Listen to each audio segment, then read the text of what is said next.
안녕하세요. 반갑습니다. 이번 시간은 푸드 아트 테라피의 지도 방법에 대해서 알아보도록 하겠습니다. 이번 시간에 배워야 할 학습 목표를 보면 첫째, 푸드 아트 테라피 지도 방법에 대하여 설명할 수 있습니다. 둘째, 푸드 아트 테라피 활동을 할 수 있습니다. 셋째, 푸드 아트 테라피 활동을 계획할 수 있습니다. 푸드 아트 테라피를 적용하기 위해서 가장 먼저 해야 할 일은 주제를 선정하는 것입니다. 주제라는 것은 요리를 만들어야 하는 핵심 제목을 말하는 것입니다.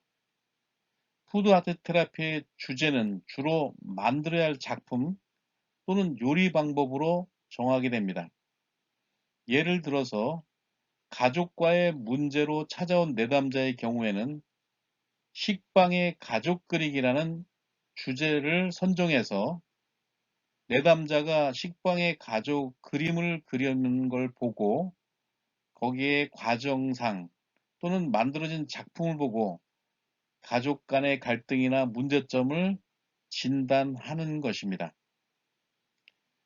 또 한 가지 예를 들면 불안감을 가지고 있는 내담자가 왔을 경우에 이 내담자를 대상으로는 야채로 상상 동물을 만들기라는 주제를 통해서 내담자가 상상의 동물을 만들면서 자신에게 불안을 가져오게 하는 원인이 무엇인지를 찾아내게 하는 작업을 시킬 수가 있게 됩니다. 따라서 푸드 아트 테라피를 실행하려면 요리 실습을 하기 전에 내담자에게 푸드 아트 테라피의 주제에 대해서 충분히 설명해 주어야 합니다. 푸드 아트 테라피의 주제가 이미 내담자에게 경험한 내용이면 문제가 되지 않지만 전혀 경험하지 못한 경우라면 그 내용을 그림책이나 사진 같은 것으로 예시를 보여주어야 합니다.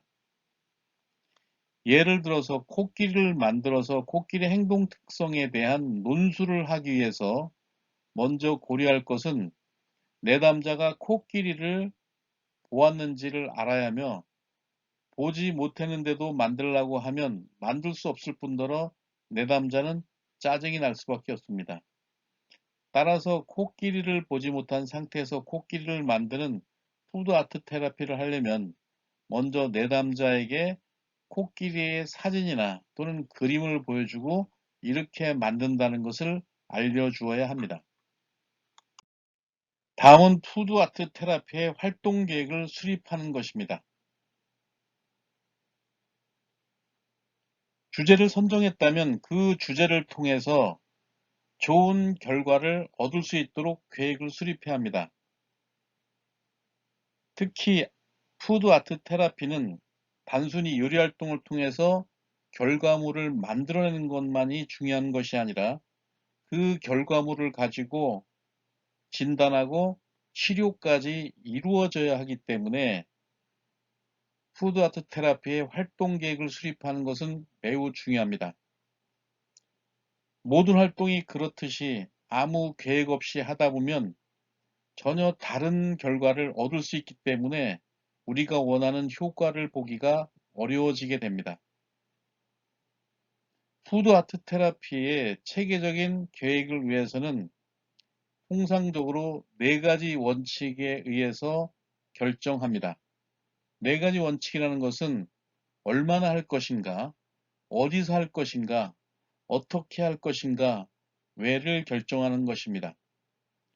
푸드 아트 테라피에 소요되는 시간은 일반적으로 약 30분 내지 1시간 또는 2시간 중에서 결정할 수 있습니다. 소요 시간은 내담자의 상태나 또는 수준에 따라서 결정하는 것입니다. 또한 푸드 아트 테라피를 어디서 할지는 푸드 아트 테라피의 주제나 내담자의 상황에 따라서 푸드 아트 테라피 상담실에서 하거나 또는 주방시설을 갖추고 있는 자택에서 할지를 결정해야 합니다.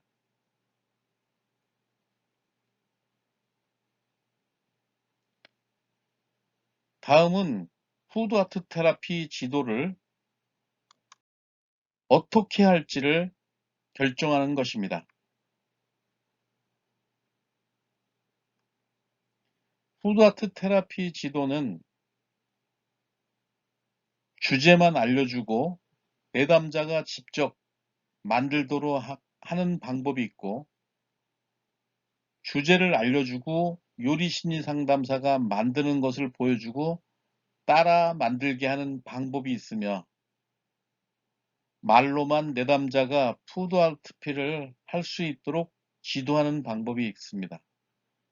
그리고 요리 과정 전체 동안 내담자와 함께 만드는 방법이 있는데, 이러한 어떻게 만드느냐의 방법은 내담자가 요리에 대해서 얼만큼 숙련도를 갖고 있느냐에 따라서 결정할 수 있습니다.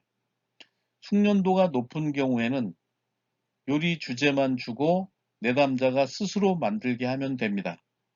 그러나 숙련도가 떨어지는 경우는 같이 만들거나 또는 만드는 것을 시연하고 따라 만들게 하는 방법이 있습니다. 그리고 푸드 테라피, 아트 푸드 테라피를 어떻게 할 것인가에 대해서 알아보았는데, 푸드 아트 테라피를 왜 할 것인가를 결정하기 위해서는 푸드 아트 테라피 활동과 함께 얻고자 하는 목적이 정확히 있어야 합니다. 예를 들어서 불안감을 해소하거나 스트레스를 해소하거나 주의력을 향상시키거나 ADHD를 제거해서 주의력을 집중시키거나 또는 사회성을 향상한다는 목표가 있어야 합니다. 이러한 목표가 정확히 반영돼야지 요리 활동을 해도 그 결과가 나올 수 있지만, 목표를 갖지 않고 요리를 하게 되면 단순히 요리 활동으로 끝나기 때문입니다. 요리 활동 계획을 수립했다면 그 요리 활동 계획과 주제에 맞는 요리 재료와 조리 방법을 선택해야 합니다. 요리 재료와 조리 방법은 주제의 정당성을 뒷받침하는 근거가 되므로 주제와 직접 관련이 있어야 하면 물론이고 쉽게 다룰 수 있어야 하며 흥미를 가져올 수 있는 요리 재료와 조리 방법을 선택해야 합니다. 만약에 너무 생소한 요리 재료나 어려운 조리 방법을 선택하게 되면 이 요리 활동을 하면서 오히려 역효과를 가져올 수도 있습니다. 따라서 요리 재료와 조리 방법은 내담자가 흥미를 갖고 자기가 평소에 먹어보고 싶었던 것이나 만들고 싶었던 조리 방법을 선택하는 것이 가장 적극적으로 참여해서 투사하는 데 도움이 됩니다. 다음은 네 번째로서 푸드 아트 테라피. 네 번째로는 푸드 아트 테라피의 목적이나 원리를 설명하는 것입니다. 요리 재료와 조리 방법을 선택했다면 그 다음은 내담자에게 푸드 아트 테라피를 하는 목적과 어떻게 하는 원리를 설명해 주어야 합니다. 내담자가 푸드 아트 테라피에 대해서 흥미를 갖기 위해서는 무작정 요리 주제를 주고 만들라고 하는 것보다는 자연스러운 대화 속에서 푸드 아트 테라피를 통해서 우리가 이루고자 하는 목적이 무엇인지, 또 어떻게 하면 쉽고 재밌게 만들 수 있는지 이런 원리 같은 것을 알려준다면 내담자는 흥미를 가지고 이 요리 활동에 적극적인 참여를 하겠지만, 아무 이유 없이 무조건 만들라고 한다면 요리에 대해서 흥미를 갖지 않았던 사람들에겐 오히려 푸드 아트 테라피에 대해서 부담감을 갖게 될 수 있습니다.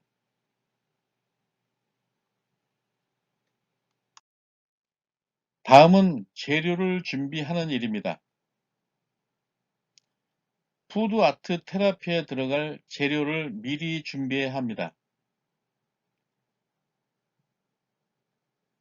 요리 실습을 하기 위해서는 재료가 준비되어 있어야지 요리 주제를 주어지면 바로 만들 수 있지만 요리 재료가 준비가 되어 있지 않으면 아무리 좋은 주제라고 하더라도 만들 수가 없기 때문입니다.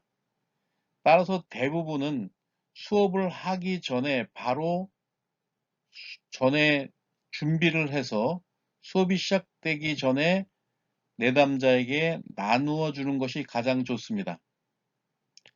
그러나 교육적 측면에서 요리 재료는 고학년인 경우, 성인인 경우에는 본인이 직접 구매하고 시행하는 것도 좋습니다. 그러나 저학년이거나 판단력이 없거나 이러한 재료를 구매하는 것이 익숙하지 않은 경우에는 요리심리 상담사가 직접 구매를 해서 나눠주는 것이 좋습니다.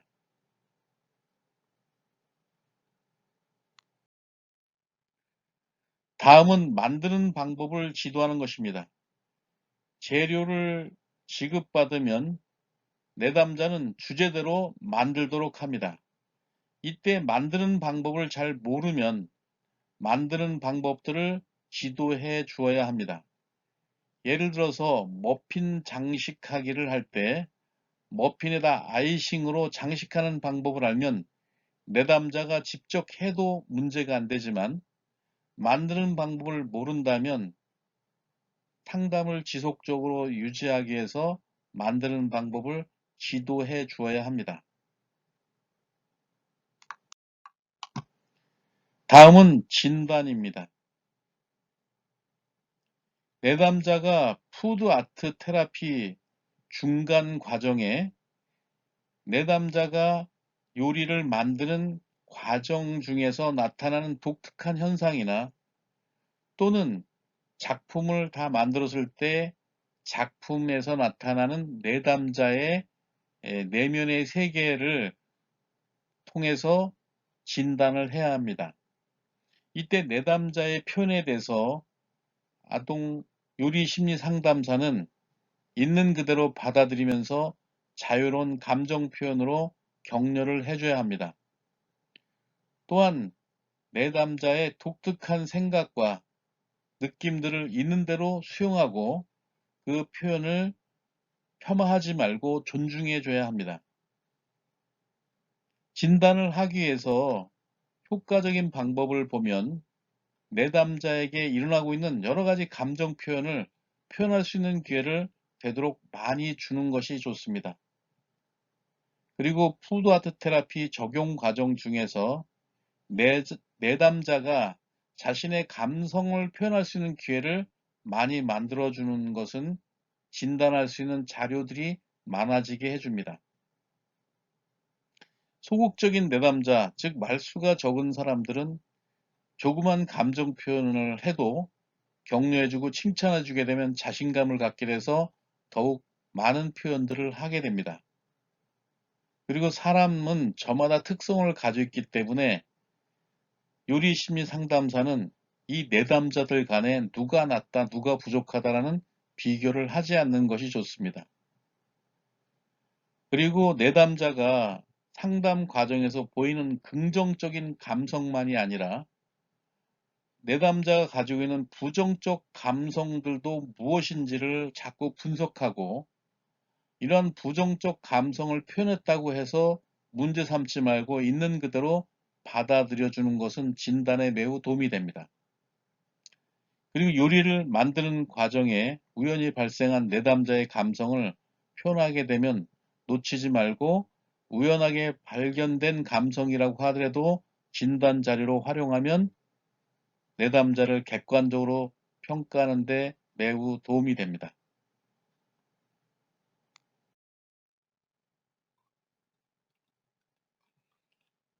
지금까지 푸드 아트 테라피의 적용 과정에 대해서 알아보았습니다. 지금까지 강의를 들으셔서 감사합니다.